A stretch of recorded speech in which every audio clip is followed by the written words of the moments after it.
Ассаляму алейкум сағылы телесерджілер, студияда мен Лилевет Жатчалышам. Бүгін бөле мәліматлар хаберлер программымызда тақдим етіле. Бүгін Қырым Жұмхуриятының милетлер ара мұнасибетлер бойынша Девлет Шура комитетінің топлашуы олып кечті. Ақмежетте Қырым Жұмхурият тасыл өлім вегеншлер назары Наталья Гончарованың матбуат конференциясы өткерілді.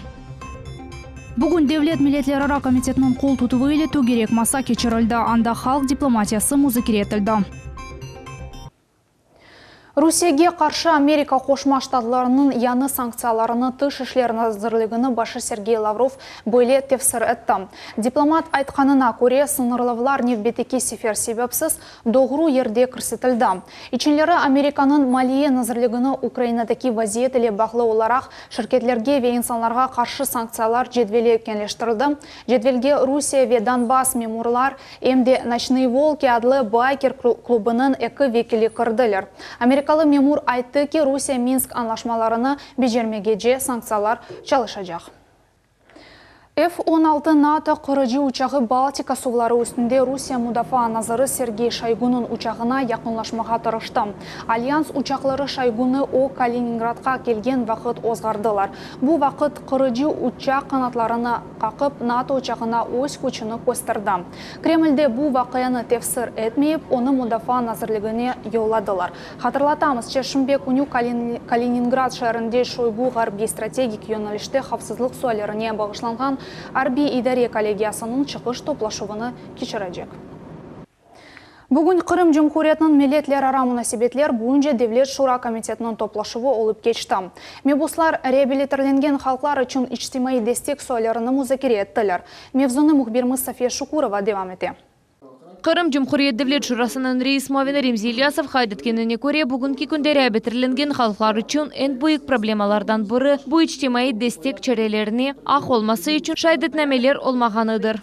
Проблема как раз таки в том, что человек должен с собой возить справку о реабилитации, да, вот такой формы, паспорт, а водитель, он такой человек, скажет, что ты такой ты мне принес? Топлашув девамында қайдеттілер кемелетлер арамына себетлер ве сүргін етілген гражданлар ішлері бойынша Девлет комитеті тарафындан реабилитерленген гражданлар или ичтимаи төлевлер алынмасы үшін шайдетнамелерінің бланклары азырланды. Принято такое решение, что Космонавт Крыма при согласовании данного нормативно-правового акта, проекта приказа выдачи удостоверения с необходимыми структурными ведомствами, с прокуратурой Республики Крым, мы сейчас ожидаем от них заключения, готов организовать работу по выдаче данных удостоверений. Қырым Жұмхуриятның эмек ве ичтимаи қору назирлігі сүргін етілгенлер үшін төлевлеріні алғаны ақта малюматларыны тақдим етті. На учете в органах труда и социальной защиты состоит 14 478 реабилитированных лиц и лиц, признанных пострадавшими от политических репрессий. Непосредственно в 2016 году ежемесячная денежная выплата назначена 8193 реабилитированным гражданам.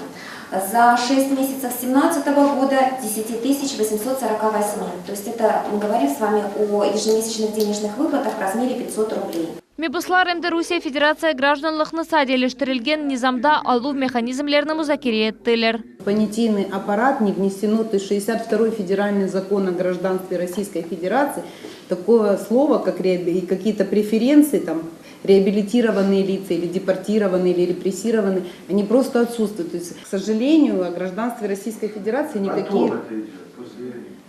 Потом общий порядок. А общий порядок получения гражданства в упрощенном есть уроженцы Российской Федерации. То есть общий порядок. 3 основных основания. Надо быть уроженцем Российской Федерации, 3 года в браке с гражданами Российской Федерации, родители и дети граждане Российской Федерации. То есть никакого проживания раннего на территории Российской Федерации законодатель не предусматривает в законе о гражданстве. Топлашу ваштыракчылары 2015-2017 сенелері Русия қалқларының бірлігі ве этно-медени инкишафы бойынша Қырым Жұмхурият Девлет программасына бір сыра дәнішмелер кірселуіні алғышладылар. Айралда бұл реабилитерленген гражданлар үшін мескен сатып алуынывда ве мескен құржылығыны екілемек үшін бір кере берілген мәдде ярдым төленелуінде низам тайынленді. София Шукурова, Дмитрий Низовой, Миллет үшін. Бахчисарай yolunda арби юк машинасы bir tarafga avdarıldı. Bu vaqayanın fotoları ve video ВКонтакте ijtimoiy sahifasında payda oldu. Kullanıcılarının malumatına göre bu qaza tunibin akşam saat 5'lerde yüz berdi. Foto resimlerge bakanda yuk машинасы burulashda avdarılğanına oxşay. Arbiler özleri yol nakliye qazanın akıbiyetlerini mustaqil şekilde yok ettiler. Olar onu KAMAZ arbi maşinanın yardımının kotardılar. Kırım'ın GİBDD idaresinde yol nakliye kazasının tafsilatları hakkında tarif ettiler. Bu yerde çetel arabası kaldırımda 4 adamını urup ketti. Kaza tunibin akşam Kırım paytahtının merkezinde yüz berdi. GİBDD xadimleri aytqanına göre Kia Rio maşinasının aydavcısı baş yoldan ketken Peugeot maşinaga yol bermedi. Neticede Peugeot kaldırımga çıktı ve insanlarını urup atırdı. Eki bala ve eki büyük insan zarar gördü. Episi zarar görgenler hastahanege yetkazıldı. Halk ya da cemiye diplomatiyası bu milletlerara münasebetler sasında soğalar çözülvünde muhim effektif mexanizmlerden biridir. Bugün Devlet Milletlerara Komitetinin kol tutuvu ile tögerek masa geçirildi. Teşkilatçılar umut eteler ki onun yardımı ile yaşlar arasında milletlerara din ara muhabbetlik kabilişecek. Kırım Federal Üniversitetinin xadimleri diplomatiyaga bağışlanğan tedbirlerini yıl keçirir. Toplaşuda Vernadsky adını Ali Okuf yurtunun hocaları ve studentleri hem de Kırım Cumhuriyeti'nin cemaat erbabları iştirak ettiler. Kırım Federal Üniversitetinin halkara faaliyet ve informasyon siyaset boyunca prorektörü Sergey Yurchenko ayt etti ki, böyle tögerek masalar çetel studentler için kelişikli şarait yaratmak için geçirili. Такие международные круглые столы показывают и наши достижения, и те вопросы, над которыми надо работать. И в конечном счете способствуют тому, чтобы на нашей крымской земле, которая характеризуется гармонией в отношениях между многими народами, жили и учились иностранные граждане. Tögerek masa ketişatında iştirakçılar cemiyet yaşlar diplomatiyanın rolünü, Kırım Cumhuriyeti'nin yaşlar teşkilatlarının işbirliğini, esas yönelişlerini ve halklar arasında ziddiyetler toxtalmasını müzakere ettiler. То, что сегодня Дом дружбы народов награждает студентов арабских стран за активное участие в проведении Дня России, Парада дружбы народов, это уже само по себе знаковое мероприятие, потому что не во всех регионах России, как мы получили информацию, участвовали иностранные студенты и представители других государств. İsmail Gano ve Abdullah Alxılu Tibi Üniversitetinin studentleri Yigitler Rusiya gününe bağışlanğan yürüyüşte iştirak etkenini için onlarını bugün fahri yarlıklarının takdirlendiler. Мы были приглашены для того, чтобы доказать всем, что мы очень довольны жить в России, мы всегда за мир в России, мы поддерживаем все страны, в котором люди уважают иностранцев, в котором люди и жители хорошо относятся к иностранным гражданам. Все нравится, даже и политика, российская политика. Поэтому я выбрал учиться именно в Крыму, даже не в Москве, не в Питере, не только в Крыму, в Симферополе. Вот я не люблю большие города, как Москва, там такое. Вот Симферополь, я думаю, что подходящий город, чтобы учиться. И Крымский федеральный университет, я думаю, что он из самых лучших, я думаю так. Teşkilatçılar umut eteler ki çetel gражданларны ile halkara tögerek masa geçirilgen son çeşit memleketlerden kelip Kırım üniversitelerine kirmege istegenlerinin sayısı yıldan artacak. Muhammed Zekeriyev, Edem İsmailov, Millet için. Bugün Moskva Ahmedjit arasında videokupür şeklinde matbuat konferensiya geçirildi. O Kırım referendumunun kanunluğu hakkındaki maruzanın taqdimnamesi bağışlandı. Onu belli Rusiya adliyecileri halkara aq hukuk sahasında ekspertler sayılgan insanlar hazırladılar. Maruza hem Rusiyaliler hem de çetel gражданлары için hazırlandı. Matbuat konferensiya geçişatında mutaxassislar maruzanı müzakere ettiler ve kütlevi malumat vasıtalarını meraklandırılgan soylarını açıkladılar. En kızgın müzakere etilgan soylardan biri maruzada kullanılan secessiya anlamı oldu. Maruzanın muhalifleri Rusiyali alimler grupası olar Kırım referendumunun kanunluğunu esaslaylar. Vesika Rusiyanın yetekçi Ali okuf yurtlarından halkara aq hukuk sahasındaki mutaxassislar ile hazırlaganıdı. Videokupür iştirakçıları aytqanına göre Kırımda secessiya degen şey yüz berdi. Yani kanuni hakimiyet ile idare etilmegen devlet erkeninden gönüllü şekilde çıkıldı. Onun артından mustaqil Kırım devleti Rusya Federatsiyasi erkenine kirdi. Хочу, чтобы обратили внимание и различили. Действительно, речь речь идет о сецессии. Это юридический термин, с латыни означает «отделение». То есть никакой аннексии не было. В докладе изложена юридическая сторона вопроса как отделения, так и присоединения. То есть начиная от выхода из состава, заканчивая референдумом, то есть волеизъявлением крымчан. То есть поэтому говорить об аннексии и наличии там как бы вооруженных сил Российской Федерации никак не подтверждает наличие аннексии. Қырым Жұмхуриет Назырлер Шурасының рейсі муавені Русия президенті өгінде Қырым Жұмхуриетінің даими темсілжісі Георгий Мурадов қайтетті ки аналитик Маруза М. Русиели М. Четтел аудитория için азырланды. Қайт етмелі ки о рус ве инглиз тілерінде тақдим етілді. При голосовании в ООН порядка 29, там около 30 государств высказываются за то, что поддержать российскую позицию. Западная группа государств и их сателлиты, это около 70 государств, выступают с осуждением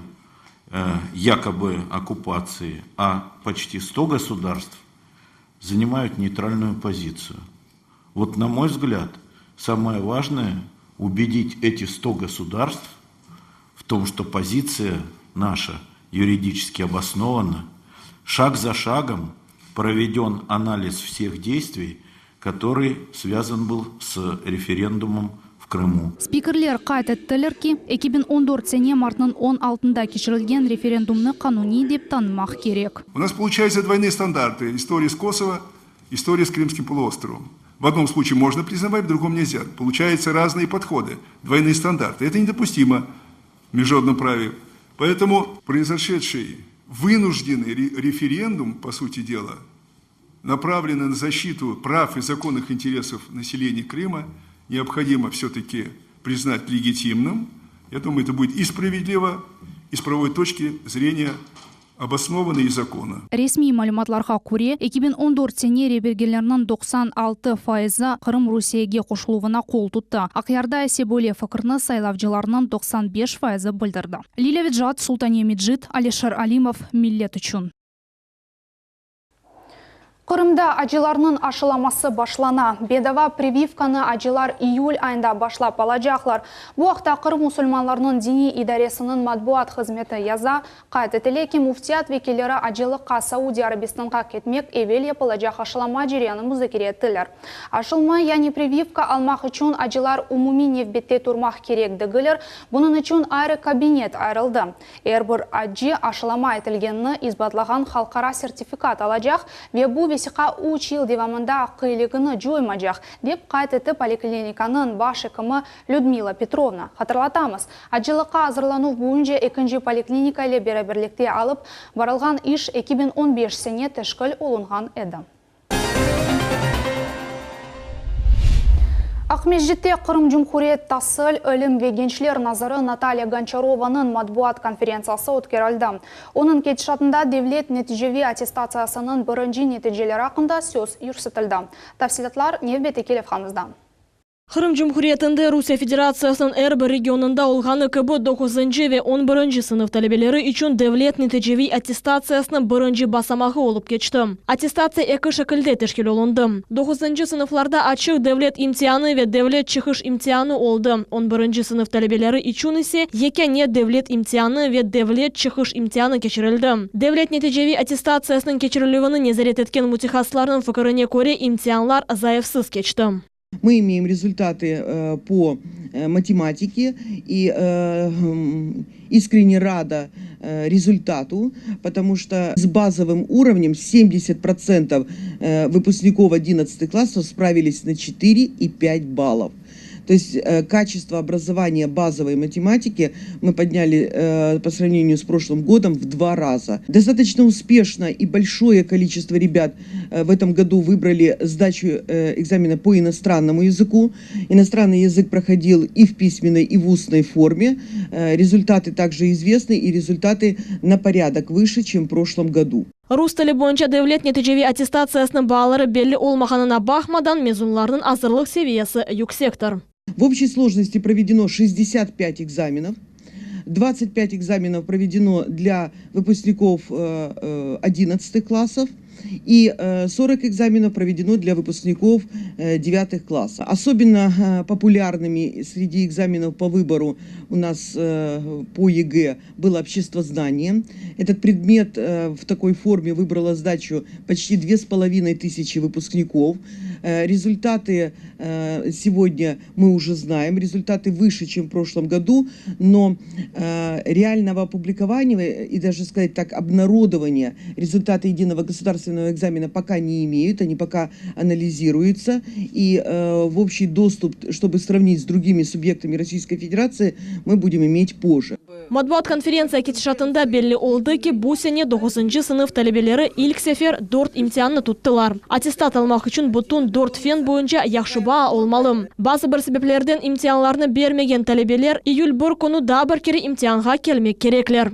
Те выпускники 11 классов, которые получили неудовлетворительную оценку по одному из предметов, подчеркиваю, только по одному из предметов, те, которые не явились по уважительной причине в основной период, и те, которые вынуждены были прервать сдачу экзамена по состоянию здоровья, они имеют право на пересдачу еще вот в этот основной период до 1 июля, что позволит им наравне со всеми сдать документы для поступления в высшее учебное заведение или в систему СПО. Наталья Гончарованың сөзлеріне көре Қырым мектеплерінің мезунлары эм Қырым, эмді бүтін Русия бойынша чешет али оқу юртларының бюджет ерлеріне кіріп олырлар. Левиза Сидбелялова, Султан Немеджит, Алишер Алимов, Миллет үшін. Имтианлар мевзусундан башқа мевзуға кечерік Наталья Гончарова қат етті ки Қырым акиметі умум Қырым мезуниет барамыны кечірмеге планлаштырыла. Бұл вақта Жумхуриет башында авале берді, аня неге чеверлежек мезуниет барамыны 2018 сене кечірмек планлаштырыла. Тедбір насыл шекілде кечережегі да беледегіл дей тасыл назары, бұл сене сер бір мекте боле барамларны мұстақыл шекілде кечерілі, en esası bu tedbirlerde episi mezunlar iştirak etmek gerekler. Боткели-Ватки трассасының 1 километрінде асфальт өшілді. Боткели-Ватки айланма yolunun құружилары трассасының 1 километрінде асфальтының 2 қатыны тошыдылар. Құружи шirketінің генерал мудирі Андрей Морозский қайтты ки эпысы ішлер график бойынша алып барылам.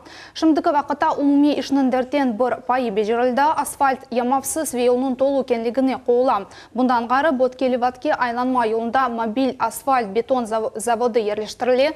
Бұл завод 1 саат 240 тонна бетон чықара. Білежек планларға көре yol құраланacak bu yerде ярық ве суф темізлеп ишатлар ерлештірілежек. Құрылайтқан объектінің фияты 6 миллиард рублені тәшкіл ете. Yol 2018 сененің сентябрь айында эксплуатацияға тапшырылacағы бекленіле. Нақлие назыры айтқанына көре Боткели-Ватки yolu Қырым пайтақтында нақлие әрекетіні енгілештірір. Millet Yıldızı Vakali Xanın kastинглері sonuna келді. Екінлежі басамақ бұл Ақмешжет шәрінде кечкен сайлав тур олды. Бұл ақта нев беті келевхада сер ете білесіңіз. Алуштадан Жанкойгеже Керит шерінден Ақмечит шеріне қадар. Бинлернен келіп кечкен километрлер ве юзлернен келген іштіракчилер. Millet Yıldızы Лейханын тақымы Қырымның 20-ден зияды район ве шерлеріні долашып чықты. Сонunda есе Ақмечит шерінде сайлав туру кечті.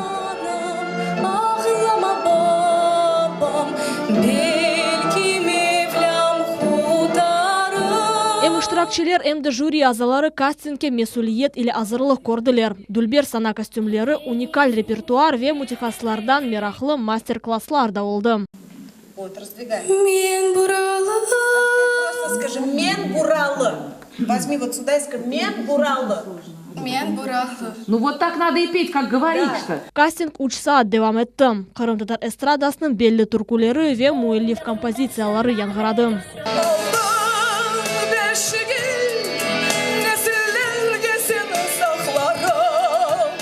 Zarema Ablaeva kastингте Алтын бешігім adlı muellif yerini taqdim etті. Onun bildirgenine көре бөле ярышлар bizim medeniyetimizni rağbetleştirir. Бірқач ерлар енді хазинемде бар.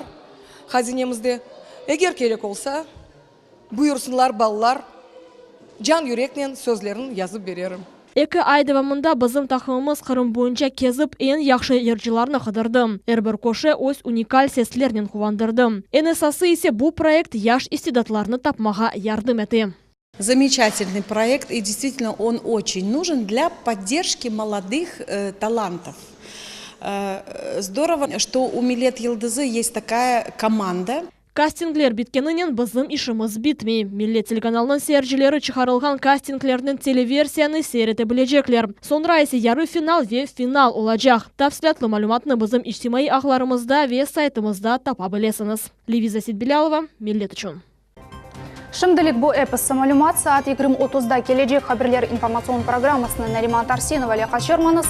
Янымыздан соны се жанлы эфрінде Мераба Рамазан лехасын чықышын сейретмеге теклифетеміз. Біз зілі олыңыз.